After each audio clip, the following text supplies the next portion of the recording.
Now, a little bit later on, I'm going to tell you more about how we're going to get you all involved. But are you ready now for the next part of our Kickass session?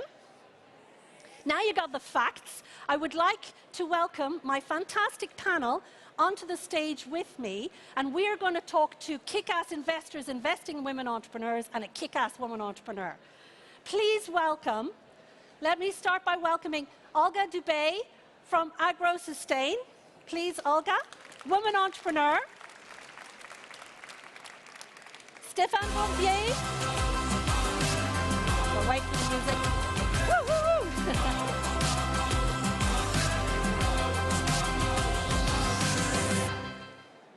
Stéphane Bourbier from Asterion Ventures, and Marijn Wiersma from 2X Global. Please be seated, and I'm going to ask each of you to introduce yourself a little bit more.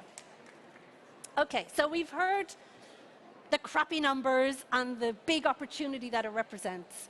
Please, Olga, first of all, tell us a little bit about yourself, who you are, and a little bit about AgroSustain, and I'm going to do the same with Stéphane and also with Marijn. Sure. Thank you, Anne. It's a pleasure to be here tonight. So I'm CEO and co-founder of AgroSustain. We are 6 years old, so it feels like ages for a startup to be still alive. And basically what we are doing at AgroSustain, we are developing solutions in order to preserve the quality of food in the fields and also after the harvest. Preserving the quality of food in the fields and after the harvest.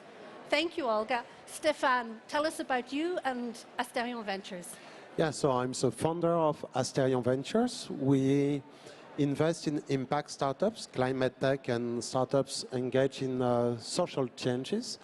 And we are maybe a little well-known for our engagement toward financing women entrepreneurs and trying to find women investors too. And You're going to tell us more. Yeah. Perfect. Thank you, Stéphane.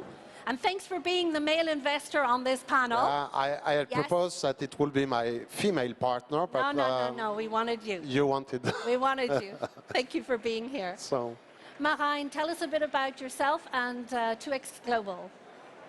So at 2X Global, I'm a director of community and innovation. And what we do, we are an ecosystem player in the gender lens investing field. So anything gender finance, putting money in the hands of women in equal amounts as in the hands of men. And still a lot of work to do if we follow all the stats that you just gave us, and equalizing our system of finance. That is what we do at 2X Global. So rocking the system, changing the system, improving the system. Brilliant. So first, we cannot have a panel about Kickass investors without actually talking to a woman entrepreneur about her experience. So Olga, tell us a little bit more. How was it when you first started fundraising for AgroSustain? What was your funding journey like? Well, usually people say fundraising is one of the challenging steps for any startups, especially the first ones. I can't say I fully agree with that, because I think all the fundraisings are always complicated, because there is a new challenge each step at each next step, basically. So was it really hard? Yes, but usually when you finish one round, you forget about it, and you're more or less enjoying with your imagining what's going to be the next steps and working on execution. So tell us a little bit more, because you've raised significant money. So what was it when you raised your first round? How much was that roughly? And what kind of investors did you have? So indeed, in total, we had secured over 12 million. Sorry? 12 million. 12 million euros. yeah. Congratulations. Swiss francs. They are more expensive. Sorry, Swiss francs. Sorry, because AgroSustain is Swiss. Excuse me. Yes. Yeah, sure. But out of them, half of this money actually came from grants. So I think it's something important when you're thinking about fundraising, because funds is something undilutive that actually helps to put your company to the next level without extra challenges. I think that's a really good tip, because even though I've given you quoted you statistics about funding from VC land, you know, women and all entrepreneurs need to look at different sources of funding, non-dilutive such as grants, loans, as well as dilutive, and not just VC. It's not for everybody. But when you raised those 12 million, you did it in different tranches. Can you tell us a little bit about that? So I think the first two tranches was once we were founded, basically we did approximately 1 million. Then second time, it was a year later, another million. I mean, we never did a very large round because we always wanted to do some security, to do a next milestone achievement, and then to do a next round. Is it right or wrong? I'm not sure, because on one side it means you can increase valuation for each next round, but on another side obviously it takes more time because every time you need to restart this data room, due diligences, and etc. And so what challenges, if any, did you have when you were raising this total of 12 million? Well, on first, especially in the beginning, it's all about finding investors and growing your network. I mean, when you never did a startup before, it's rather challenging to know where you should go and how you should fundraise, actually. But I think what we have, which is very good in Switzerland, we have a very good network of entrepreneurs, and you're leveraging on their knowledge and also sometimes also on their network of investors. And at the next round, it was more about where we stand in terms of company development. Do we already have revenue? Who are our investors? Do we have strategic investors? Yes or no? Perfect. And okay, one important factor or thing I want to put on the table, because we're Kickass and we put everything on the table. You've co-founded your startup with your husband. Did that pose any challenge with regard to investors, or did you get any funky questions? Usually they ask us what's going to happen in case we divorce. I think it's a fair question to ask. So, but usually if you tell them we put it in our agreement between co-founders, it's okay, because they just want to make sure that you thought about it.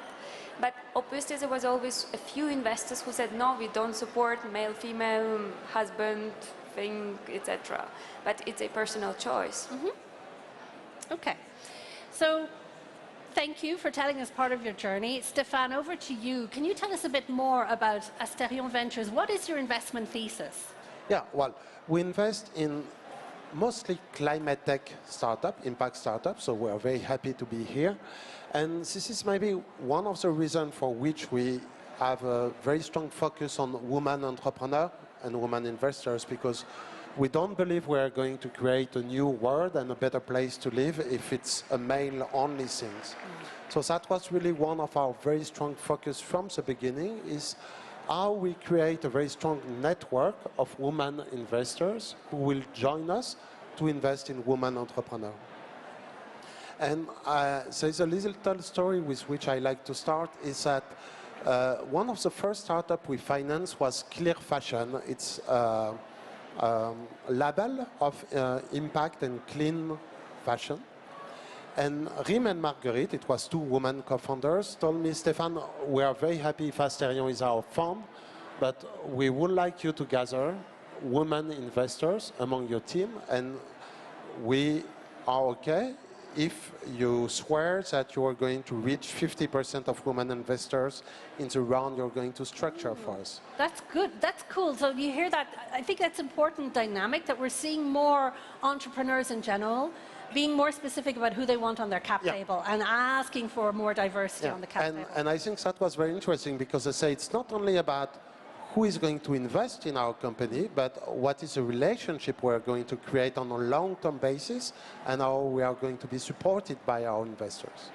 So we took the challenge, and I think if in this room you are a woman and you have either a business angel or independent board member and you are based in France, you are sure that you got a message on LinkedIn from myself, because I've prospected every woman declared investors in France to gather this team for Clear Fashion.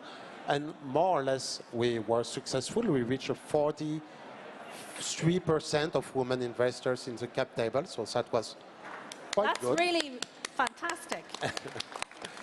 But I also know a lot of women don't say they invest in startups, so we only saw maybe the emerge part of the iceberg and not what's below the water. So that's another question, where to find more women investors to support more great women entrepreneurs. Absolutely. And I will let you complete. Come to Marijn. Yeah, and I'll come back to you as well. One last figure is that 43% of the team we support are at least mixed men and women teams of entrepreneurs. So we have a strong focus. Fantastic. And you invest how much every year in your company? This year we're going to invest 20 million euro. Fantastic. Fantastic. So there's one example of a male kick-ass investor who's actually walking the walk, not just talking the talk. Marijn, tell us more about 2X Global, because you're working on both the ecosystem and funding women entrepreneurs. So tell us more about your work. Yeah, I'll happily do that, but maybe can I check the room temperature for a sec before doing that? Can you raise your hand if you are an entrepreneur here in the room? Can all entrepreneurs... Thank you very much. You are in good company, Olga. Can all investors in the room please raise their hand? All investors? Okay, you're a little bit less good company, Stéphane, but still. So I'm asking you this because at 2X Global what we do is we are now the ecosystem player. So we bring together anybody that wants to invest in women entrepreneurs. And so we want to get more money into the hands of women, and the way that we do that is we have developed a mechanism to count and value where women are as leaders of their companies, as owners of their companies, in the workforce, in the value chain, and products and services for women. So with these 5 very simple criteria, we count, again, how much money is going to women. And why do we do that? We do that because if you start counting, then you know what you want to change. What gets measured gets done. Exactly. And from there you can scale. And so I'm really proud to share another figure with you. So with this so-called 2X criteria, we launched a challenge in 2018 to put $3 billion into the hands of women. And to date, we have surpassed the $30 billion mark. Now that is, yeah, wow. It is great. It's great, but no applause yet. No, because okay. It's not good enough, isn't it? If we are serious about equalizing our system of finance, we have to be able to comfortably talk trillions. So that should give you a little bit of an idea what we do at 2X Global. If you want to know more, you'll find me after this. Well, tell us a little bit more, because you also have a program called 2X Ignite. So can you tell us more about specifically how you put money into funds of funds, and also how you fund directly those women entrepreneurs? Yeah, so we are through 3 things at 2X Global. We're a membership organization, we're a standard setter, and I will talk about us as an investor, so we also invest. And 2X Ignite, the program that everything is called 2X in our world, it's a wink to the female chromosome, just saying. So 2X Ignite actually wants to see many more of you, but also many more of you. So more investors that invest into female entrepreneurs. And we want men and women investors, but we want to change that number that you mentioned, the 2% of our venture capital, our global innovation money. Only 2% is going to women. It means 98% is going to men. Now, who in his right mind thinks that's a good idea? I've met nobody that thinks that's a good idea, but the world is still that way. Yeah, maybe one of the subjects is to find more women investors. I am really always astonished by all the bias we have. We have a program at Asterion where we educate next gen of big French families about how to invest in impact business. And it's striking to see how very often in families, women have the foundation, so the charity, and men have the investment in companies. And this is really something we try to fight, and we try to have parity teams for our program, and to say, well, please, in your family, most likely there are as many young women as young men, so maybe you should train as many young women to become investors and good investors as men. And I think that's one of the huge subjects. We need more women to invest if we want to finance more women. So we need more women to invest, and it's true that globally, what, about 12% of venture capitalists, 12 to 15% now, are women. It's not enough. In the angel capital land, where more of our money sits, because guess what? We can all invest. We can all become angel investors because you invest with your personal money. And that's about 20% of angel investors worldwide are women. So there's a lot of money sitting on the account. And to your point, Stéphane, we need to make sure that the family offices, that those women who are extremely wealthy are not putting all their money into foundations, but they're also investing in companies. And seeing it from that point of view of that if you want to invest in change, if you care about curing cancer, invest in a woman-owned business who's working on the problem instead of 300 million in the next dog walking app. Yeah? Put your money where your mouth is. And we need to do a lot of education. Now, I'm going to be a bit controversial as well, because it's not only about do we need more women investors. Yes, we do. But again, we can't make it all the problem of the women entrepreneurs and the women investors. The system needs to change. So, Olga, what do you think needs to change so that this funding game gets more equitable and that more underserved, overlooked, diverse founders get access to equal opportunity? It's a very tricky question. Well, I think first of all, we need already to have more female entrepreneurs on the stage, because right now, if I don't know the number, you know the numbers, but I'm sure there is 43% worldwide of entrepreneurs are women. Wow. 43%. Now, a lot of them are doing it out of necessity, okay? So that's also a big difference. And doing it while doing caregiving responsibilities, looking after their families, looking after their elders. Doing a lot of unpaid work. And then we say, why aren't there more women entrepreneurs? Sorry, they're just juggling a house, food on the table, and the care of their elders. So, come back. But coming back still to the lack of female entrepreneurs, I think it's something about self-confidence, because at least when we started with AgroSustain, I had a few people coming to me and saying, are you sure you're the right person? Are you sure you can be the CEO? And I was like, of course. Look, I'm not asking you if yes or no. I'm asking you, are you going to give me cash, yes or no? Yeah, exactly. Ask me a proper question. Exactly, yes. So if you don't believe in me, it's your problem. But quite often when I talk to another female entrepreneurs, they're like, maybe I'm a wrong one. And I'm like, do you believe in what you do?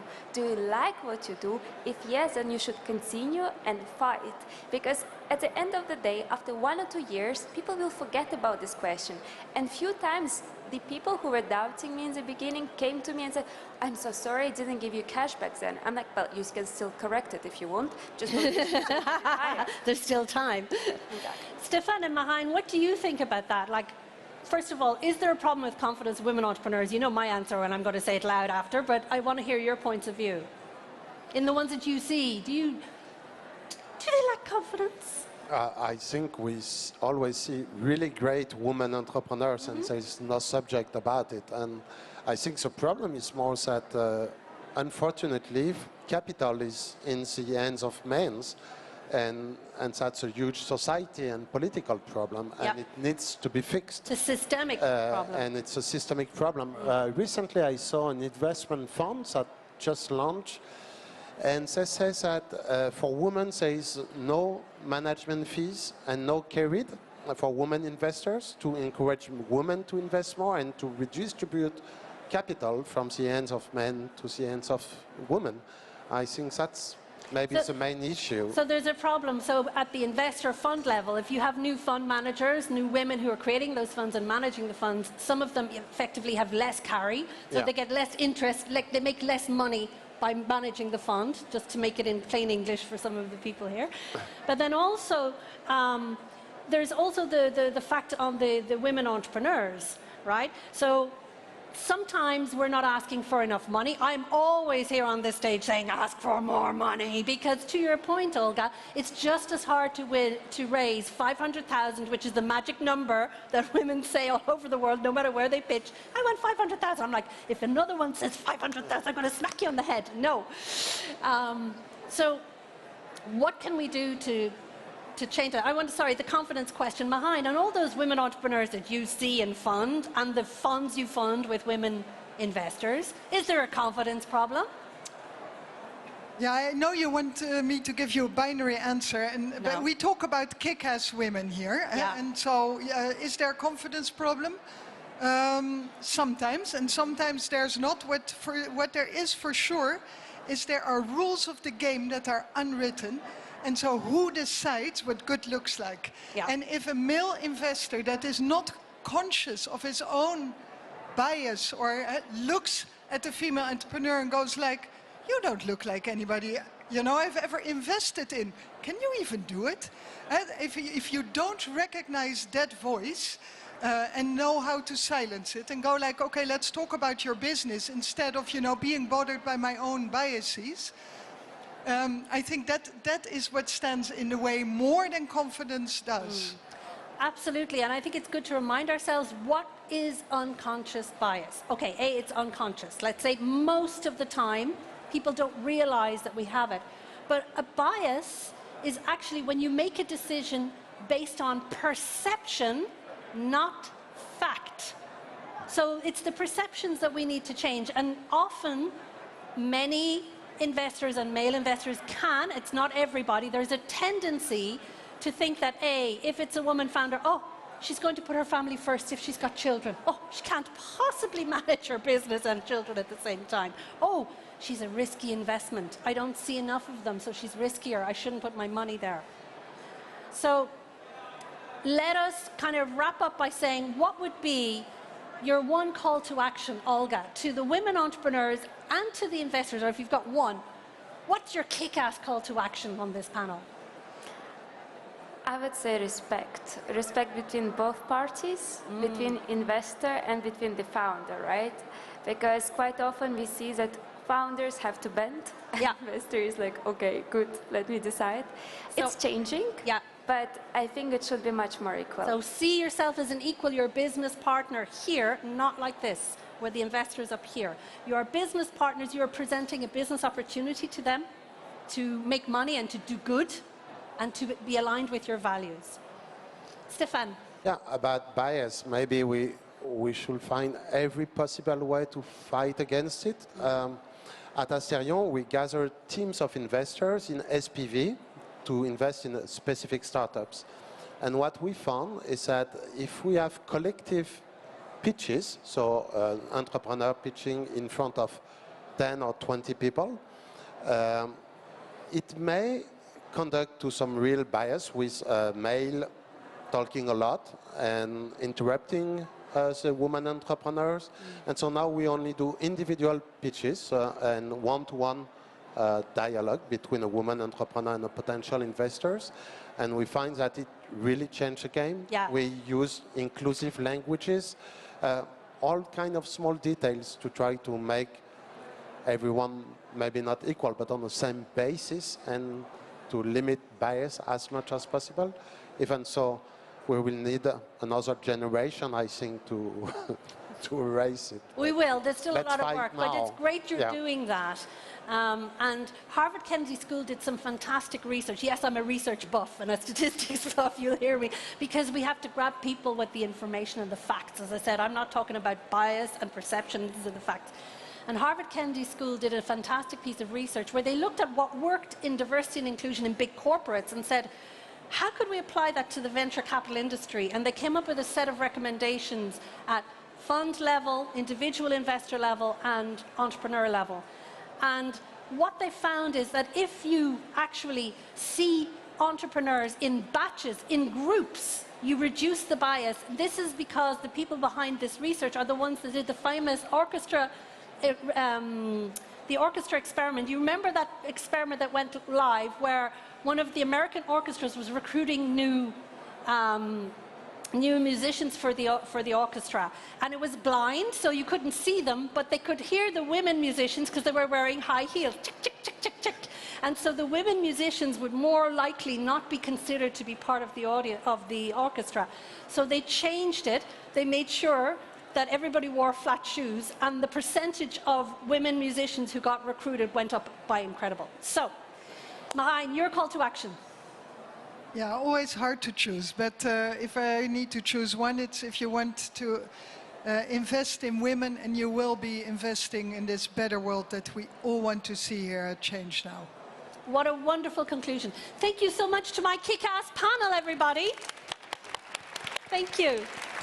Thank you.